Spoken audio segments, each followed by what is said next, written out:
Buen día, República. Espero te encuentres bien. Espero que todos se encuentren muy bien en el día de hoy, martes 11 de julio del año 2023. Está corriendo un cuarto año de este gobierno de coalición, de una coalición electoral, al cual nosotros, en un inicio de este ciclo gubernamental, que es un ciclo disruptivo en tanto gobierno respecto a 15 años consecutivos de Frente Amplio, lo habíamos calificado del ejercicio gubernamental de una coalición republicana de gobierno. A medida que pasó el tiempo, post pandemia, y cuando parecía que era el tiempo histórico para ir a cambios fundamentales respecto al funcionamiento, previo a ello, la estructura y la estructura del Estado desde lo legislativo para funcionar como Estado de Derecho no se fue dando, sino todo lo contrario.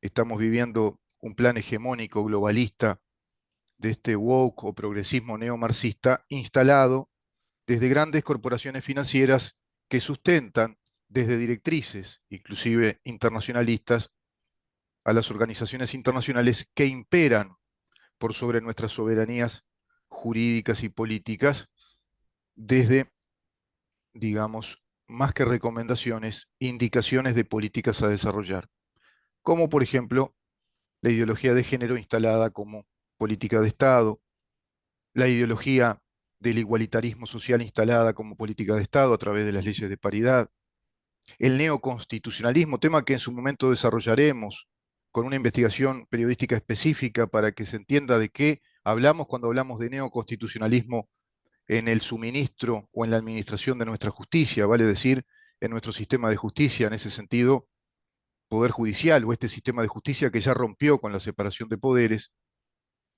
Seguimos, evidentemente, a través de un gran pacto histórico, de aquel COCO, famoso Pacto Colorados Comunistas en la concertación programática con el sistema corporativo de negociaciones colectivas y consejos de salarios, otorgándole un enorme poder político al Partido Comunista de Uruguay. Digo todo esto porque estamos muy aquejados, muy complicados con el tema del agua. El tema del agua que hace a un líquido vital, un elemento vital, consagrado por la Constitución como uno de los cometidos del Estado, velar, cuidar, proteger la calidad del agua, se encuentra muy comprometida para las zonas metropolitanas, es decir, para Montevideo, en gran medida y Canelones. No así para el resto del país, no así para el resto del país, pero sí para estas zonas de concentración urbana. Recordemos que Montevideo concentra 1.300.000 personas y Canelones, si no me equivoco, creo que está por encima de las 600.000. Son realmente la concentración macrocefálica del país que se ve perjudicada por la calidad del suministro del agua que nos están dando. Las causas, múltiples. Básicamente se dice que tienen que ver con el ecosistema ambiental, con el cambio climático, con un fenómeno muy particular, la corriente del Niño, la corriente de la Niña, la alteración de las corrientes oceánicas y marinas, y hay algo así como un fenómeno de desertificación por falta de lluvia en aproximadamente el 35% del planeta. Tema que en su momento vamos a desarrollar más. Esperemos contar con especialistas que nos entreguen elementos necesarios de análisis, porque esto está, como siempre pasa lamentablemente en este país, muy chamboneado en la información. Por un lado, la prédica militante, politiquera, ensuciadora, ¿te gusta la palabra? Porque a veces cuando uno tiene bronca se pone más creativo, ¿viste? Enchastradora, que lo único que está haciendo es dar terrorismo informativo. Y por otro lado, eso es la izquierda, ¿no? Los psicófatas comunistas. Me gustó el término, ¿no? Psicófatas, ¿no? Son psicófatas ideológicos que están todo el tiempo usufructuando, aprovechando la volada, como decimos en criollo, para arremeter como los grandes responsables y asombrados, azorados, entre ellos Carolina Cose. Él no sabemos si es economista al final o no, apareció ahí después una convalidación de una universidad. belga, que decía que sí, que había obtenido, no sé, parece una maestría sin haber cursado la carrera para llegar a una licenciatura. Qué raro todo, ¿no? Hablo de Olesker, el del pelito finito, ¿viste? Parece que no le preocupa mucho el agua, evidentemente ahí, porque parece que siempre está como, capaz que lo cuida con cierta gomina o como una grasitud que tiene. Y así, bueno, la masa militante, la prensa militante de izquierda, hablando de un gobierno que está haciendo cualquier cosa con el tema del agua. Y habría que investigar más, evidentemente, porque están atacando muchísimo, por un lado, el gobierno, y por otro lado vemos que el gobierno, mutis por el foro, no dice nada. Las autoridades de OCE prácticamente no conceden entrevistas, notas. Acá lo hicimos y nada. Procuramos, insistimos, gestionamos, nada. Pero tampoco veo mucho por ahí, ¿eh? Y que estén inclusive instrumentando un cronograma de conferencias para que la población uruguaya tenga a ciencia cierta la información que le corresponde y la información que tiene todo el derecho de obtener, de recibir. Tampoco vemos al presidente de la República, que era tan amigo y tan afecto a las conferencias reiteradas en pandemia, que no desarrolle un ciclo de conferencias bien estructurado, articulado, para explicarnos también a ciencia cierta, con todos los técnicos, ¿m? ¿Qué es lo que pasa con el agua? ¿Qué es lo que el gobierno está desarrollando? ¿Qué estrategias está desarrollando? ¿Qué planes tiene? ¿Y hacia dónde vamos respecto a lo que el gobierno esté pensando, elaborando en relación al agua? Es evidente que gobernar, además de consistir en construir un relato o un discurso que sea fuertemente seductor sobre la base de promesas para enamorar a ese contingente social y no perder el lazo, la comunicación, el vínculo entre el poder político y la base social, es un aspecto fundamental. Por eso yo considero que gobernar es articular permanentemente una relación oficial desde el gobierno con la base social a través de un sistema, por ejemplo, de conferencias, como se hacían, máxime en estos tiempos, donde la tecnología es una bendición en cuanto a la intercomunicación, en estos tiempos en los cuales está en la tapa del libro, poder instrumentar comunicación reiterada, orgánica y bien fundamentada y a su vez bien informada, para informar bien a la población, porque de eso se trata vivir en democracia y en una república. La república requiere de su combustible fundamental, que es la transparencia de la información. No está sucediendo eso. Y te decía que gobernar es eso, pero a su vez gobernar es aplicar en los hechos lo que fuertemente se articula en el discurso seductor de una promesa. Esa promesa no solo debe agotarse en la seducción de la promesa, sino que debe manifestarse en los hechos, debe convertirse en un hecho político, porque gobernar es hacer. Y una vez que se hace, se debe a posteriori explicar lo que se hizo y las consecuencias que tendrá ese quehacer. No precisamente el de Lenin, sino el quehacer cotidiano, circunstanciado, que requiere la mentalidad, la vocación política de un gobierno que se precie de ser republicano y democrático, porque los principios de la democracia liberal, representativa y la república como un Estado de Derecho exigen la resolución permanente de temas que se presenten y exige el conocimiento científico aplicado a esa solución casuística, a esos fenómenos, a lo circunstancial que hay que resolver permanentemente, porque de eso se trata en la vida. Así lo hace un padre, un buen padre de familia, una buena madre de familia, un buen empresario o un muy buen empresario. Debe estar resolviendo constantemente las naturales dificultades o imprevistos que se presentan en la vida misma, porque de eso se trata vivir.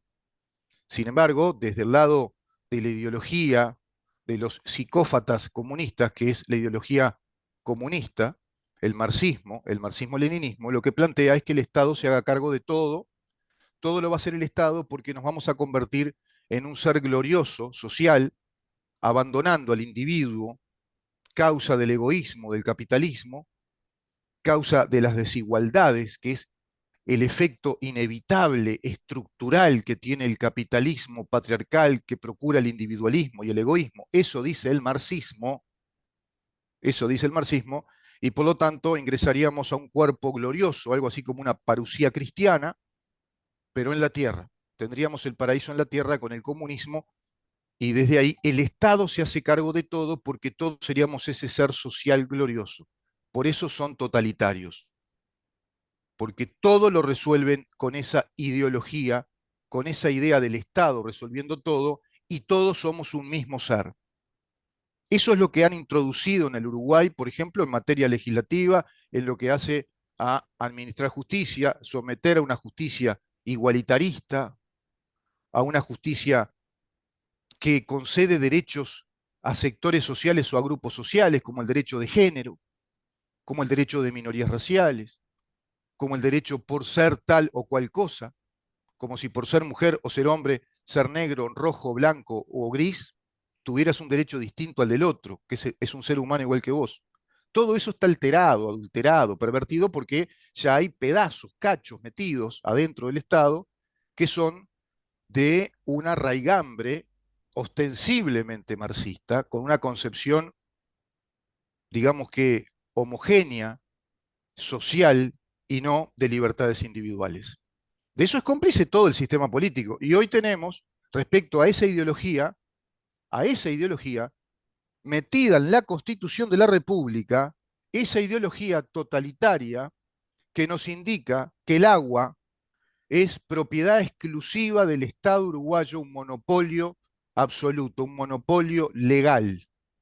Nadie puede hacer nada sino OCE, nada más. OCE es responsable de todo, OCE se tiene que dedicar a todo, OCE tiene que dedicarse a la infraestructura, a los sistemas de acueductos, al saneamiento, al suministro del agua a través de ese sistema complejo de saneamiento, a las fuentes potabilizadoras, a fuentes complementarias de agua o represas, o pozos y tanques. Eso está en el artículo 47 porque se plebiscitó en el 2004 el disparate de plebiscitar el comportamiento empresarial respecto a una fuente de energía vital, a un elemento vital como el agua.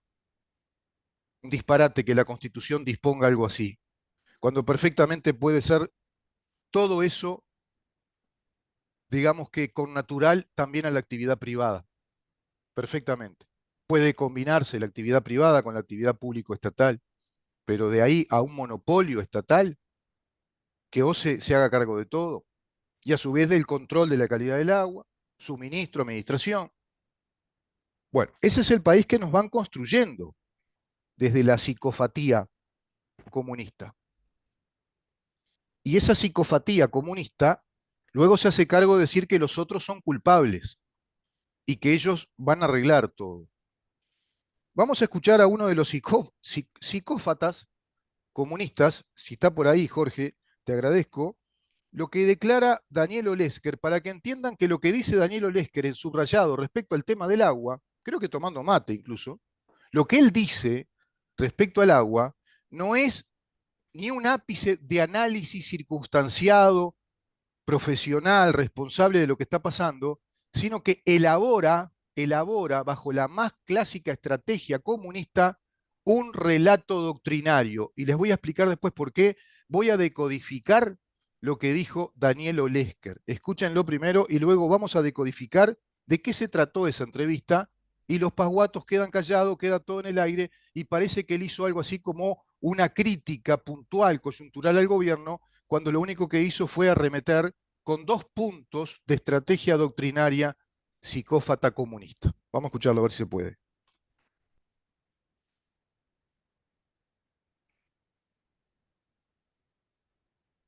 Y yo creo que como en todo, si uno tuviera que definir este gobierno, además de ser el gobierno de la desigualdad, es el gobierno de la tardanza. Es decir, todo lo que hace lo toma 4 o 5 meses después que debió tomar. La vacunación aquí empezó en febrero, cuando en noviembre se había planteado su necesidad y el propio gobierno desechó la importación de vacunas. Bueno, ese ejemplo vale también para el agua. Es decir, después de 3 meses de que la gente pagó enormemente dinero por el agua embotellada, descuentan el IVA y el IMES. Y en el fondo lo que hacen es devolverle lo que pagaron de más en los meses anteriores. Ahora van a construir soluciones de alternativa. Bueno, pero las soluciones de alternativa, los organismos académicos vinculados al tema del agua habían alertado en octubre o noviembre y lo toman en mayo. O sea, es un gobierno que es responsable, no de que no llueva, obviamente, no, eso es una abogada, pero siempre que hay un factor exógeno negativo, siempre lo que sucede al final depende de la política de la política interna. Se puede amortiguar esos efectos o se puede dejarlos correr. El gobierno lo dejó correr. Presidente Mujica, el expresidente Mujica hizo algún Muy autocrítico bien, junto muy a eso bien, en los muy bien, gobiernos muy del bien. Frente Ya Amplio. está ¿Qué por opinión ahí, le merece? Jorge, está bien por ahí, ya Y las queda inversiones claro. Es un gobierno que en todo, dice Olesker, en todo, ¿no? Ahí está el discurso totalista, totalitario en todo. Es que te está diciendo que cada cosa que el gobierno haga va a tener una crítica acérrima de parte de ellos. Todo lo que hace está mal, está mal, está mal. Y en este punto, él apela a dos conceptos. Uno, el de la desigualdad. Es un gobierno que genera desigualdad. La desigualdad, les repito, es un concepto doctrinario de profundo y original cuño marxista, porque eso lo escribe Carlos Marx en el Manifiesto Comunista de 1848, lo reitera, por supuesto, en su obra consular emblemática que tiene pretensión de teoría económica, interpretativa de la historia económica de la humanidad, como es Das Kapital, el Capital, y lo escribe también en textos muy puntuales sobre este tema, como mis escritos filosóficos y económicos, o mis escritos políticos, filosóficos y económicos. Es decir, la desigualdad o el concepto equivalente o digamos complementario de igualdad, cuando te hablan de igualdad social o desigualdad social, es un discurso que proviene directamente de la doctrina marxista, que interpreta a la economía capitalista. Ese es el concepto que enarboló, que esgrimió en esa entrevista Daniel Olesker. Este gobierno genera siempre desigualdad. Después se le escapó, ahí tuvo casi un lapsus linguae y habló del modelo económico, pero lo corrige un poquito, porque a veces tratan de no ser tan evidentes y además juegan con la ignorancia del pueblo uruguayo que no está advertido respecto a estos componentes semióticos significativos doctrinarios que introducen permanentemente. Porque ellos no te van a decir, nosotros estamos haciendo la revolución socialista, marxista, leninista, porque somos comunistas y seguimos creyendo que es el mejor modelo. No te van a decir eso ya. Eso es muy berreta, ya no tiene sentido. Hoy están trabajando por la vía más oblicua, indirecta, sutil del neomarxismo, del marxismo cultural, introduciendo todos estos elementos aparentes de análisis para convencer multitudes de que ellos son mucho más responsables, profesionales, etcétera. Y todo lo que dijo es mentira. Todo lo que dijo es mentira. Es mentira incluso su supuesto análisis, porque lo que está haciendo es propaganda política. Bueno, eso es la desigualdad. Cuando habló de desigualdad, está directamente papagayando, repitiendo un concepto clásico marxista, que es típico de cualquier militante comunista o socialista marxista, que te va a hablar de que un gobierno como este es generador de desigualdad. No puedes esperar otra cosa. Por lo tanto, no te va a enseñar nada. Lo único que te va a indicar es, si sabes, repasar el manifiesto comunista y leer literatura marxista-leninista. En ese sentido, te puede refrescar la memoria respecto a lo que significa hablar con el léxico marxista e interpretar la realidad económica, social, política desde la perspectiva ideológica marxista. Eso es lo que se saca, se extrae a ciencia cierta y de modo lógico y de modo sensato de lo que te pueda decir Olesker.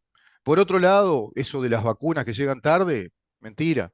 El gobierno siempre tuvo el plan de hacer los mejores contratos y acuerdos para que las vacunas llegaran. Así fue y se convirtió en el país modelo, prácticamente ejemplar para América Latina respecto a su campaña, incluso previa, de control de la pandemia, con un ejercicio importante de equilibrio de libertades individuales, de desarrollo económico, no parando todo el país, no aplicó un estado de sitio, como sí se hizo en otros países, y a posteriori de todo eso, inclusive ahí donde se veía un buen ejercicio de la presidencia, con reiteradas conferencias, donde salía prácticamente todo el Poder Ejecutivo a explicar lo que pasaba, junto a aquel gach que era esa comunidad científica que trabajó fuerte e intensamente interrelacionada con las comunidades científicas internacionales para desplegar lo que fue un modelo de despliegue de política sanitaria y a su vez también de política económica, social, por las altísimas tasas de desempleo que dejaron los gobiernos de los psicófatas comunistas del Frente Amplio, que tuvieron 15 años psicofateando al país, 15 años, donde nos dejan un déficit fiscal del 5,1%, después de épocas de bonanza, donde no había pandemia, donde se abrían los mercados, un 10,1% de desempleo, un montón de empleo negro, y este gobierno se encuentra con que hay más de 800.000 personas que necesitan planes de asistencia en plena pandemia, asistencia económica. Por lo tanto, toda una mentira eso. Ahí no hubo procrastinación, como si después en los otros temas que le criticamos al gobierno. Por lo tanto, una mentira. Además, cuando él dice los organismos internacionales que venían diciendo que había que ya preparar las vacunas en noviembre, ¿y por qué no lo hizo el gobierno anterior, que ya sabían esto? Y los contenedores que estaban llenos de camas para hospital, respiradores, sets, cantidad de sets de vacunas, de jeringas, todo lo que había ahí como para armar 7 hospitales completos, grandes, y quedó todo arrumbado, tirado ahí, donaciones, en el gobierno de Tabaré Vázquez. ¿No se acuerda de eso, Lesker? ¿No se acuerda de esa procrastinación, de ese ultraje al pueblo uruguayo que tenía todas esas donaciones, inclusive cantidad de donaciones de países desarrollados y también de la Cruz Roja, todo ahí abandonado en grandes galpones, gigantescos galpones? Bueno, todo eso no lo dicen. Y Olesker además, claro, le gustó, se ve que cocinaron esto en una interna, vamos a decir que es el gobierno de la tardanza.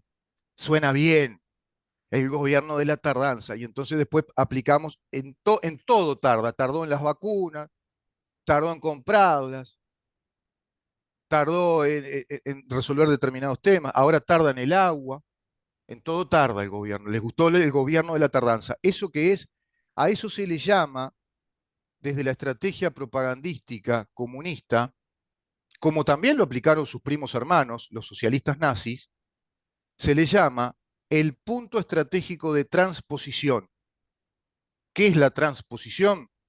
Es trasladar en el otro, en el enemigo que concebimos desde nuestra ideología, trasladar lo que nosotros somos, trasladar todos los vicios, todos los errores, la corrupción que nosotros llevamos adelante, se la endilgamos al otro ante la opinión pública. Decimos que el otro es todo eso. Si vos entendés lo que significa el punto de transposición, vas a entender lo que son ellos cuando culpan al gobierno o al otro que no son ellos. Todo eso que digan es lo que ellos son. Ese es el punto de transposición. Algo así como un efecto espejo. Yo me miro en el espejo y todo lo que veo considero que es de otra persona. No, no soy yo el que me estoy viendo. Eso es la transposición. Y eso es lo que hizo Lesker. Por lo tanto, aplicó un punto doctrinario de interpretación económica. Imagínate, pobrecito de los uruguayos, si Olesker pudiera ser el futuro ministro de Economía o de la Oficina de Planeamiento y Presupuesto. Mirá con qué muchachito estamos, que siquiera sabemos si tiene un título, además. Pero mirá qué formación como economista tiene, cuidado, atente al lupo, porque más allá de que uno critique este gobierno, y lo critico profundamente, ustedes me conocen, por lo menos me quedo con este mayordomo, me trata mejor. El otro me va a venir a robar más, me va a seguir robando, y me va a prepotear además, y me va a decir que me convenza que lo que él me dice está bien, que es mejor. Eso es Olesker, y todos, los psicófatas comunistas, que mienten descaradamente. Por lo tanto, metió la doctrina por un lado y el punto de transposición por otro. ¿Y los periodistas? Y los periodistas yo no sé si saben esto, si están advertidos. Y si lo saben, capaz que si le retrucan, lo echan, lo expulsan del canal. Ese es el Uruguay que estamos viviendo. Ese es el problema.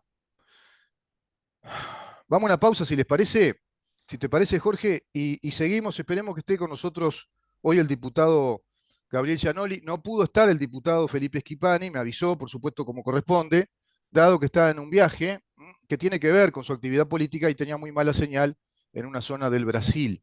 Así que me pidió encarecidamente que lo disculpara al aire, por supuesto que sí.